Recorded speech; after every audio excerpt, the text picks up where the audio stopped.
지금 이 순간 당신은 한 번도 생각해보지 않은 매우 중요한 선택의 기로에 서 있습니다. 만약 오늘 밤 아무 예고 없이 당신이 숨을 거둔다면 당신의 마지막은 어떤 모습으로 마무리될까요? 누군가 곁에 있어줄까요? 남겨질 가족은 어떤 절차를 밟아야 할까요? 그 과정을 아는 사람은 주변에 한 명이라도 있나요? 노후를 준비한다는 말은 보험이나 연금만을 의미하지 않습니다. 진짜 준비는 내가 떠난 뒤에도 사랑하는 사람에게 고통과 혼란이 남지 않도록 삶의 끝을 설계해두는 것입니다. 오늘은 조금 낯설고 두렵게 들릴 수 있는 이야기입니다. 하지만 누구에게나 언젠가는 반드시 찾아오는 현실이기에 더 늦기 전에 함께 생각해보려 합니다. 제게 사연을 보내주신 분이 있습니다. 이분의 이야기는 많은 분들의 마음에 깊은 울림을 줄 것 같아 조심스럽게 소개해봅니다. 경기도 용인에 사는 67세 김희자님의 이야기입니다. 희자님은 남편과 사별한 지 벌써 9년이 되셨다고 합니다. 남편이 세상을 떠났던 그날을 아직도 어제처럼 생생히 기억한다고 하셨습니다. 조용한 일요일 오후, 남편은 안방 침대에 누운 채 숨을 거두셨다고 합니다. 심장마비였습니다. 병원에 실려갈 새도 없이 그대로 떠난 남편을 희자님은 손을 붙잡고 오랫동안 흔들어 보았다고 합니다. 그 순간부터 희자님의 시간은 멈췄다고 했습니다. 어디에 연락을 해야 할지, 어떤 절차부터 밟아야 하는지 전혀 알지 못한 채 2시간 넘게 남편 곁에서 울고만 있었다고 했습니다. 그러다 문득 장례는 어떻게 치러야 하지 하는 생각이 들며 갑자기 숨이 막히는 듯한 두려움이 엄습했다고 합니다. 자식들은 외국에 있고 마을 이웃들도 대부분 연세가 많아 무엇부터 시작해야 할지 정말 막막했다고 했습니다. 결국 동네 교회 목사님께 연락해 장례식장을 연결하고 사설 운구업체를 불러 병원 장례식장으로 시신을 옮겼다고 합니다. 지금 생각해보면 그땐 몸이 아니라 정신이 운전대를 잡고 있었던 것 같아요. 슬픔보다도 어떻게 해야 할지 몰라 그 혼란이 더 괴로웠어요. 희자님의 말입니다. 이 이야기는 비단 한 사람의 이야기가 아닙니다. 우리 대부분은 누군가의 죽음은 물론 자신의 죽음조차 막연히만 받아들이고 살아갑니다. 하지만 삶의 마지막이라는 것도 반드시 준비되어야 할 하나의 과정입니다. 무연고 사망자가 해마다 늘고 있고 고독사도 사회적 문제가 되고 있는 지금, 이 주제는 더는 외면할 수 없는 우리 모두의 몫이 되어버렸습니다. 철학자 세네카는 이렇게 말했습니다. 죽음을 두려워하지 말라. 그보다 더 두려운 건 죽음을 준비하지 않는 것이다. 오늘의 방송은 바로 이 준비를 당신과 함께 시작해보려 합니다. 사망 신고부터 시신 처리, 장례 절차, 그리고 사망 이후 정리해야 할 금융과 법적 처리까지 하나하나 짚어보겠습니다.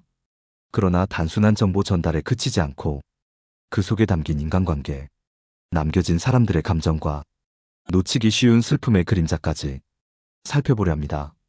사연을 떠올리며 한 가지 질문을 던져봅니다. 내가 사라진 후 내 이름 석자로 남겨질 마지막 절차를 나는 얼마나 알고 있는가? 그 질문에서 시작해 우리는 오늘 당신의 마지막 하루가 혼자가 아니도록 작은 안내서를 써보려 합니다. 갑작스러운 죽음은 남겨진 사람들에게 슬픔만 남기지 않습니다. 그 순간부터 시작되는 수많은 행정 절차와 낯선 과정들 앞에서 사람들은 어리둥절하고 또 불안해집니다. 경기도 파주의 72세 박영수님은 작년 겨울 동네 친구였던 이재만 씨의 죽음을 직접 마주했습니다. 재만 씨는 혼자 살던 원룸에서 일주일 넘게 연락이 되지 않았고 결국 이상하게 여긴 집주인이 경찰에 신고하면서 문을 따고 들어간 집 안에서 차가운 시신으로 발견됐습니다. 영수님은 이렇게 말씀하셨습니다. 그때 처음 알았어요. 사람이 집에서 죽으면 정말 아무도 대신해주지 않는구나. 세상이 무섭더라고요. 재만 씨는 미혼이었고 가까운 가족도 없었습니다. 형제들과도 오래 연락이 끊겼고 결국 영수님이 경찰과 함께 시신 인계를 위한 절차를 도왔습니다. 이 상황에서 처음 해야 할 일은 첫째, 사망 확인서 또는 시체 검안서를 받는 것입니다. 의료기관에서 사망한 경우엔 담당 의사가 발급해주지만 집에서 사망했을 때는 경찰과 119가 출동한 후 법의관을 통해 사체 검안서가 발급됩니다. 여기서 하나 짚고 넘어가야 할 게 있습니다. 시신에 외상이 없는 경우라면 경찰은 범죄 혐의가 없는 자연사로 판단하고 그 다음 단계로 넘어갑니다. 하지만 상처나 출혈이 있거나 수상한 정황이 있다면 부검이 의무화될 수 있습니다. 영수님은 검안서 발급에 무려 이틀을 기다렸다고 했습니다. 검안서를 받지 않으면 그 어떤 장례 절차도 시작할 수 없기 때문입니다. 둘째, 시신을 임시로라도 안치할 곳을 신속히 정해야 합니다. 일반적으로 병원 장례식장을 이용하지만 비용 부담이 큰 경우엔 공영 장례식장이나 지자체가 운영하는 시설을 활용할 수 있습니다. 재만 씨의 경우 지자체가 지원하는 무연고 장례 지원 제도를 통해 간단한 절차로 화장까지 진행되었습니다. 셋째, 사망 신고를 해야 합니다. 사망 신고는 사망일로부터 한 개월 이내에 주소지 동사무소에 사망진단서 혹은 시체 검안서를 첨부해 제출해야 합니다. 만약 이를 하지 않으면 법적으로 여러 문제가 생깁니다. 예를 들어 연금이나 보험 처리, 부동산 상속 등 모든 절차가 지연되거나 중단될 수 있습니다. 영수님은 이렇게 말합니다. 정말 화가 나는 건 그 사람이 혼자 죽었단 것보다 그 죽음을 아무도 모른다는 거예요. 내가 아니었으면 그분은 아마 무연고 사망자로 신고됐을 거예요. 이 이야기는 우리 모두가 한 번쯤은 스스로에게 물어야 할 중요한 질문을 던집니다. 만약 내가 지금 떠난다면 나의 마지막을 누가 책임져 줄 수 있을까? 이 물음은 단순한 두려움이 아닙니다. 책임의식입니다. 내 삶을 나 스스로 정리하고 남겨진 사람들에게 덜 혼란스러운 이별을 선물하는 것. 그것이 바로 성숙한 마무리입니다. 유럽에서는 이런 준비를 리빙 윌이라 부릅니다. 살아있을 때 자신의 마지막을 어떻게 할지 법적으로 명시해두는 제도입니다. 우리나라에도 유사한 제도가 생겼습니다. 연명의료 결정제도나 사전연명의료의 향서는 바로 그 한 걸음입니다. 한 비자는 이렇게 말했습니다. 인생의 마지막이 아름다우려면 그 시작도 그 중간도 정직하게 살아야 한다. 그러나 정직함만으로는 부족합니다. 정보와 준비가 필요합니다. 이제는 누군가가 알려주기를 기다리지 말고 당신 스스로 삶의 마지막 페이지를 차분히 써내려가야 합니다. 당신은 그럴 자격이 충분히 있습니다. 사망 후 처리해야 할 절차는 단지 신고와 장례만으로 끝나지 않습니다. 오히려 본격적인 일들은 그 이후에 시작됩니다. 서울 은평구에 사는 65세 조복래님은 작년에 어머니를 여의고 홀로 남은 아버지와 함께 사망 후 재산 정리 절차를 하나하나 밟아야 했습니다. 어머니가 돌아가신 것도 큰 충격이었지만 그 다음에 닥쳐온 수많은 서류 작업들, 솔직히 감정이 무뎌질 정도였어요. 장례가 끝나자마자 은행, 동사무소, 국민연금공단, 보험사, 부동산 등 온종일 서류 들고 뛰어다녔죠. 복래님의 이 말은 많은 이들의 현실입니다. 사람이 세상을 떠나면 그 사람의 이름으로 묶여있던 수많은 계좌와 명예, 권리와 의무들이 모두 정리되어야 합니다. 이때 가장 먼저 해야 할 일은 사망자의 금융자산 조회입니다. 이는 사망자 금융거래 통합조회 서비스를 통해 가능하며 가까운 은행 창구나 금융감독원 홈페이지에서도 신청할 수 있습니다. 이 통합조회로 사망자의 예금, 보험, 주식, 대출 등 모든 금융정보가 일괄 조회됩니다. 복래님도 이 서비스를 통해 어머니가 가입해두었던 작은 보험 2건을 뒤늦게 알 수 있었습니다. 어머니가 생전에 한 번도 말씀하신 적 없는 보험이었는데 그걸 찾았을 때 왠지 모를 마음의 빚을 조금 갚은 느낌이었어요. 두 번째로 해야 할 것은 연금 및 공과금 정리입니다. 사망신고가 접수되면 국민연금 수급 중이던 경우 자동으로 지급이 중단됩니다. 하지만 이미 지급된 연금 중 사망 이후의 날짜에 해당하는 금액은 반환해야 할 수도 있습니다. 전기, 수도, 가스, 휴대전화, 인터넷 등 생활요금들도 모두 사망자 명의에서 해지하거나 가족 명의로 이전해야 하며 자동이체로 설정되어 있다면 바로 취소하지 않으면 요금이 계속 빠져나갈 수 있습니다. 복례님은 어머니 명의로 자동 납부되던 통신비가 3달 넘게 더 빠져나간 걸 뒤늦게 확인했다고 말했습니다. 그 돈이 문제가 아니라 그때마다 마음이 덜컥 내려앉는 거예요.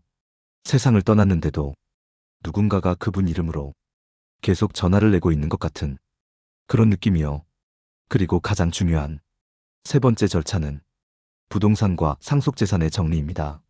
사망자의 명의로 된 집이나 땅이 있다면 상속 등기 절차를 통해 소유권을 이전해야 합니다. 이는 상속인이 여러 명일 경우 협의 분할이 필요하며 분쟁의 소지가 클 수 있습니다. 사전에 유언장이 있거나 가족 간 충분한 대화가 이루어졌다면 그 과정이 훨씬 수월해집니다. 하지만 대부분의 경우 사망 후 처음으로 이야기를 꺼내게 되며 그 과정에서 감정의 골이 깊어집니다. 복례님도 이렇게 말했습니다. 어머니 돌아가시고 다들 조용했는데 막상 집 문제 나오니까 서로 다른 말을 하더라고요. 그동안 가족이라고 믿었던 사이가 그 순간 흔들렸죠.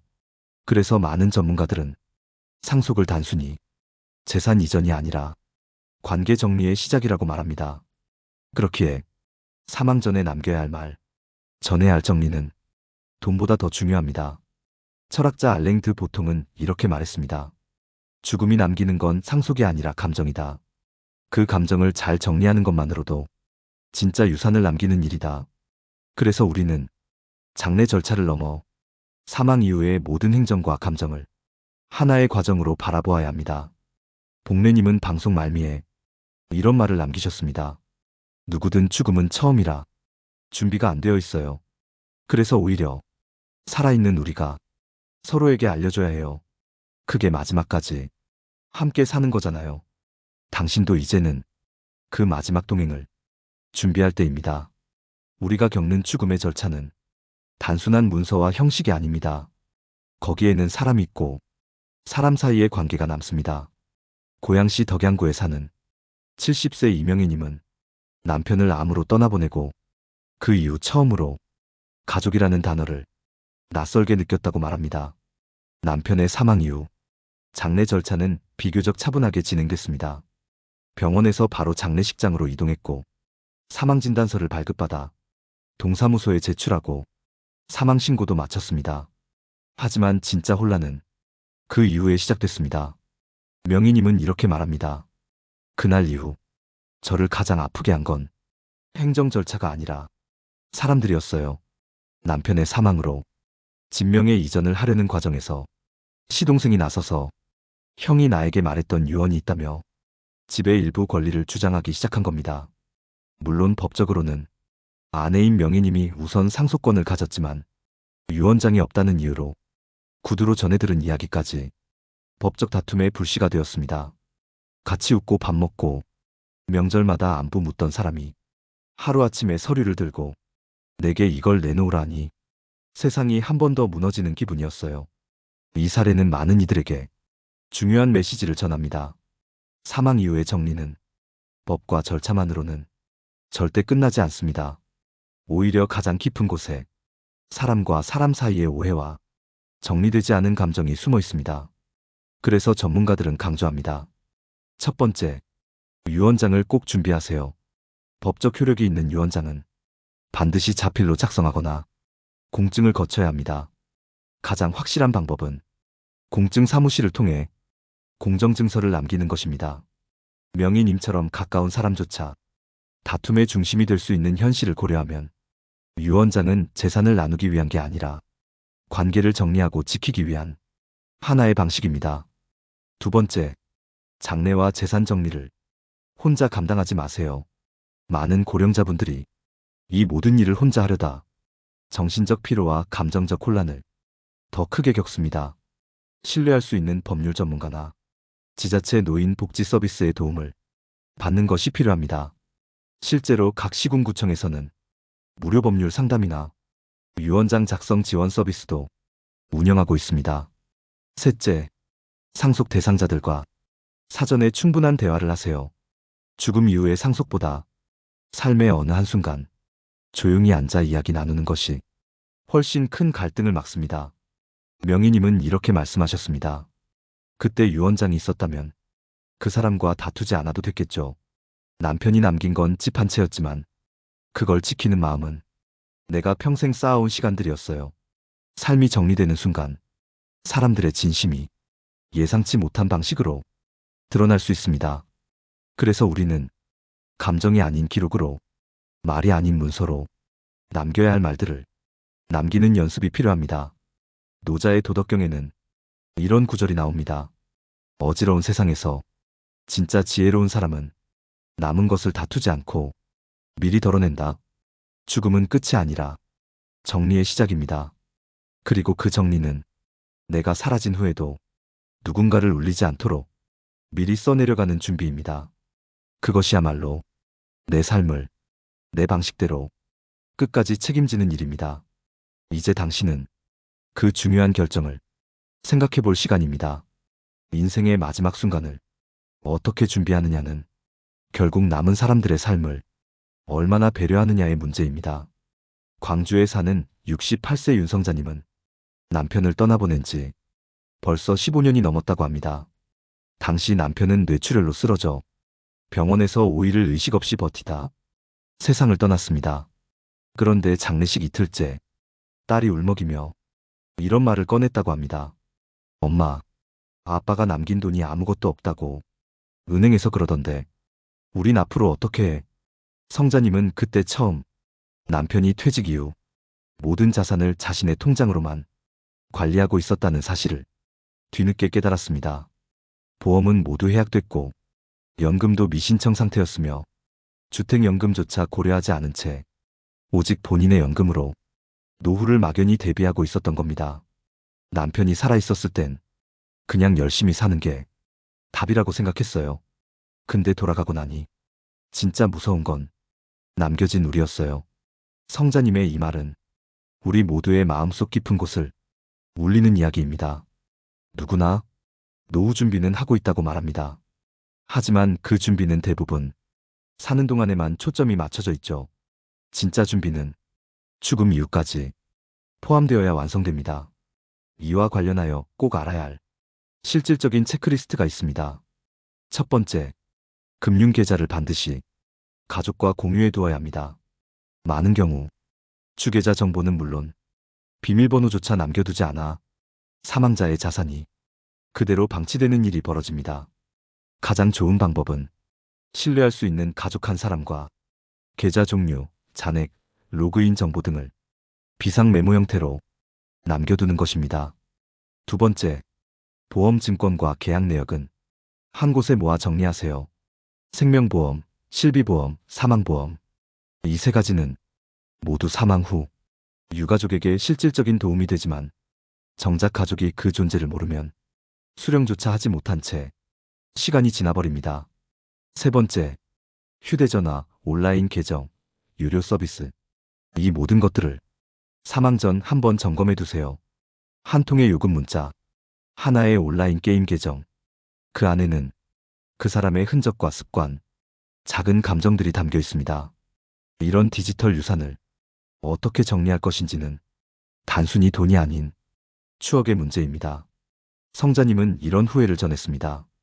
그때 남편이 나한테 딱 한마디라도 이건 네가 알아야 해라고 말해줬더라면 그렇게 막막하진 않았을 거예요. 나보다 먼저 떠난 사람인데 나는 혼자 끝없는 길을 걷는 기분이었어요. 이 말은 우리가 인생의 끝에서 남겨야 할 진짜 유산이 무엇인지를 보여줍니다. 그것은 재산이 아니라 안심입니다. 그 사람이 떠난 뒤에도 남은 삶을 당황하지 않고 살아갈 수 있도록 작은 다리를 놓아주는 것. 그게 바로 살아있는 사람이 죽음을 준비하는 가장 따뜻한 방식입니다. 불교 경전인 법구경에는 이런 말이 있습니다. 지혜로운 자는 세상을 떠나기 전에 3번의 준비를 한다. 마음을 정리하고, 인연을 정리하고, 물질을 정리한다. 당신은 지금 그 첫 번째 준비를 시작할 수 있습니다. 그리고 당신이 준비하는 이 모든 것들은 당신의 부재를 두려워할 누군가의 내일을 지켜주는 일이 될 것입니다. 죽음 이후의 준비에서 가장 놓치기 쉬운 부분은 사람들과의 관계입니다. 경북 상주에 사는 74세 정용철님은 사별 후 인간관계의 정리가 가장 어려웠다고 말합니다. 아내를 보내고 나니 전화번호부를 꺼내게 되더라고요. 그 안에 아내가 생전에 자주 통화하던 사람들, 모임 사람들 다 남아 있었어요. 근데 누구에게 먼저 이 소식을 전해야 할지 전혀 감이 안 잡혔어요. 이처럼 사망 후 연락해야 할 사람들, 부고를 전해야 할 대상들, 문상객응대, 장례식장에 들어오는 인사와 나가는 인사, 이 모든 것이 남겨진 사람에게 큰 부담으로 다가옵니다. 용철님은 장례 첫날 아내의 고등학교 동창 2명에게 문자로 부고를 전했는데 이 중 한 사람은 이틀 뒤 나만 너무 늦게 알았어라며 서운함을 표시했습니다. 내가 미안하더라고요. 그 사람 마음도 이해됐고요. 근데 솔직히 정신이 없어 아무 생각이 안 났어요. 장례 절차도 벅찼는데 인간관계까지 신경 쓰기엔 제가 너무 지쳐 있었죠. 그래서 용철님은 그때부터 생전에 아내의 인간관계를 정리해두지 못한 자신을 많이 자책하셨다고 합니다. 이 이야기는 우리가 준비해야 할 또 다른 중요한 목록을 떠올리게 합니다. 그것은 바로 감정과 관계의 정리입니다. 첫 번째, 가족 외에 나의 관계를 정리해둘 목록을 작성해두는 것이 필요합니다. 오래된 친구, 중요한 지인, 종교나 지역사회 모임 사람들, 이들에게 나의 부고가 전해지지 않아 슬픔과 오해가 생기는 경우가 생각보다 많습니다. 가족은 그 사람들의 존재를 모를 수도 있기 때문에 미리 그 목록을 비상 메모로 남겨두는 것이 좋습니다. 두 번째, 가족 구성원 간 역할 분담을 사전에 나눠두는 것도 중요합니다. 장례식장에서 누가 조문을 받고, 누가 장례식장 접수를 맡고, 누가 음식을 챙기고, 누가 부고 문자를 보낼지, 이 작은 역할 분담 하나하나가 정신없이 흘러가는 그 이틀 동안 큰 도움이 됩니다. 셋째, 살아있을 때 감정 정리를 위한 한 장의 편지를 준비해 보세요. 내가 남길 수 있는 말이 유언뿐이라고 생각하면 그 순간은 너무 딱딱하고 형식적으로만 남습니다. 그러나 내가 사랑했던 사람들에게 미처 하지 못했던 말, 고마움, 사과, 축복, 그걸 담은 한 장의 편지는 죽음 이후 남겨질 이들의 마음에 깊은 온기를 남깁니다. 용철님은 아내가 생전에 써두었던 작은 메모 하나를 발견했다고 했습니다. 당신 덕분에 나는 고요하고 따뜻한 노년을 살았어요. 고마웠어요. 이제는 나 없이 밥도 잘 챙겨 먹어요.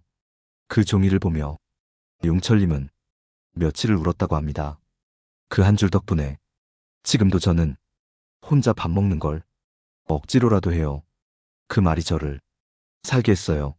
사랑은 삶을 마친 뒤에도 다시 살아 움직입니다. 그것은 기억으로, 문장으로, 습관으로 남습니다.